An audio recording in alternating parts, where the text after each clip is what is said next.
Powered by the Montana Television Network. This is the 10 o'clock news on KPAX, Montana's news leader. Good evening, I'm Jill Valley. And I'm Dennis Bragg. The Grizz are looking for a new head football coach tonight after the University of Montana announced that Bob Stitt has coached his final game for the team. UM's athletic director made that announcement at a news conference this afternoon. Our Derek Berkeley was there and joins us now with more on the story. Derek. Jill and Dennis, the University of Montana will have a new head football coach for the 4th time in 9 seasons. Athletic Director Ken Haslam announced he will not renew Bob Stitt's contract. Stitt came to UM after 15 successful seasons at the Colorado School of Mines. He went 21-14 in 3 seasons with the Grizz and a 14-10 in Big Sky Conference play. Montana lost to Montana State for the 2nd straight time on Saturday, missing out on the FCS playoffs for a 2nd straight year. And Haslam made it clear his decision was not a knee-jerk reaction to another loss against the rival Bobcats. I hate to tag it to one game. I understand that's a big game. I completely get that. But like I said, the evaluation process had started, really last year, at the tail end of last year, and then all through this year. Haslam said the search for a new coach begins immediately, and I'll have more on who he could be looking for later in sports. All right, Derek, thank you. Now, Grizz players took to social media to thank Coach Stitt. Starting quarterback Gress Jensen said, quote, "Coach Stitt will always have a big place in my heart, taught me so much about football and life. People don't see all he did to help make this program so great. Wish we had more time together. We were on the way to something special. All the best for him and his family." Player Eric Williams expressed similar sentiment, saying, quote, "Thank you for all you've given us. You've made us better football players, stronger people, and wiser men. We will never forget you or the opportunities you have given us. May you and your family enjoy much success in the future." Reaction also poured in today from fans. Grizz Nation has mixed feelings about the decision to let Stitt go. I guess the boosters spoke. I think if we are all honest, everybody was kind of expecting something like this, I believe. I'm really sad to see Stitt go. I really like him, but it's the nature of the beast, I guess, but I wish him well for sure. You don't necessarily have a full class come through in 3 years, so it's hard if you have a recruiting class from freshmen. They're not even seniors yet in 3 years, which I think is difficult. 3 and done is hard life for a coach, I think. Later in the show, we'll take a look at what is next for the future of the Grizz football program.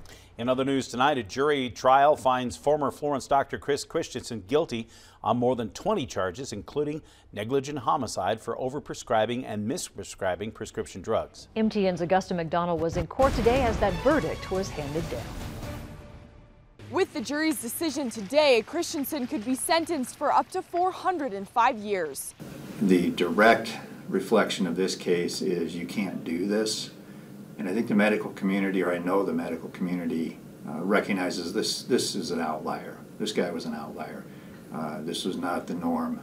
That total stems from 22 charges, 2 negligent homicide, 9 counts of criminal endangerment, and 11 counts of distribution of dangerous drugs following the trial that lasted 4 weeks. Christensen's clinic was raided in 2014. Hundreds of charges were initially brought against him, but were dropped when the trial started. This is a nice day of justice for a number of these victims, including Greg Griffin and Kara Philbrick, who are no longer with us.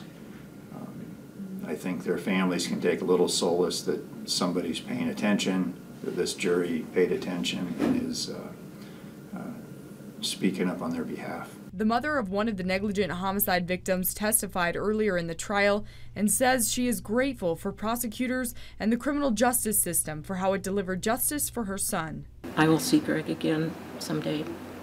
Reporting in Hamilton, I'm Augusta McDonald for MTN News. Christensen's sentencing is set for December 27th. The Thompson Falls Police Department is working closely with the school district after a student made threats of violence last week. MTN's Kent Ludson joins us live now with details and how school officials are responding. Kent? Jill, Dennis, Thompson Falls Superintendent Jason Slater was unable to give the exact narrative of the threats due to the students' privacy rights. However, he did say the incident occurred during lunch on Thursday. One student was immediately removed from the lunchroom after Principal Richard Ferris was informed of the incident. In a letter sent to parents, Slater said a careless statement was made related to potential violence in the high school, and after assessment with local law enforcement, decided there is no immediate danger to any individual or group of students. Slater said school threats are taken very seriously and encouraged team-based decision-making to determine the level of seriousness. With this particular incident, for example, we included an SRO, counselor, principal, teacher, guardian, and the student. So we also are part of a cooperative as a small school, which gives us access to resources such as a school psychologist, which helps us do things like risk assessments and make good team-based decisions on behalf of all students. The school is actively monitoring the situation, and Slater said they are dedicated to providing a safe environment to students. And Jill, Dennis. Thanks, Kent. No school was canceled due to those threats. New tonight, Whitefish Energy says it's owed more than $83 million for its work in Puerto Rico to restore power and has stopped work on the hurricane-ravaged island. Whitefish CEO Andy Tekmansky says repeated requests for agreed payments were not met and there was no choice but to stop work. He says hundreds of workers aren't being paid, even though Puerto Rico Electric Power Authority had already agreed to the fees. The FBI investigated the Whitefish Energy contract and learned PREPA ignored its own legal advice before signing that $300 million no-bid deal. PREPA's leader resigned last week. Tekmansky says he is hoping to get some money so they can work at least the last 10 days before their contract is out December 1st. We should continue to see some rain and snow hit through a busy travel week. For more on what we can expect for Thanksgiving, let's throw it over to Russ Thomas. Russ? Yeah, I think we'd say take it easy on the roadways as we head throughout the week, and the reason why we're going to consistently see opportunities for precipitation, whether it's rain in the valleys or even some snow in the higher elevations. Take a look at our current satellite and radar. What we're seeing is a little bit of clearing in some valley spots. The thing is, because it's so wet in the ground, as soon as we get that clearing, we're seeing fog develop. So it's just going to be kind of those poor visibility type nights with a few raindrops coming down from time to time. A little cooler in Missoula than elsewhere, or at least most spots. 35 degrees, 41 in Hamilton, 41 in Polson, 39 in Kalispell. We'll have your complete forecast, including Thanksgiving Day, coming up in just a few minutes. When Governor Steve Bullock addressed the Zero Suicide Conference in Helena this fall, he said he often feels like the consoler-in-chief, since he has attended so many funerals of people who've chosen to end their own lives. Many of them were young Native Americans. Tonight I go on special assignment to hear what it's going to take to save lives on our state's reservations. Scroll through Josiah Nichols' Facebook page and you'll see a teenager who loves his family, has a great head of hair.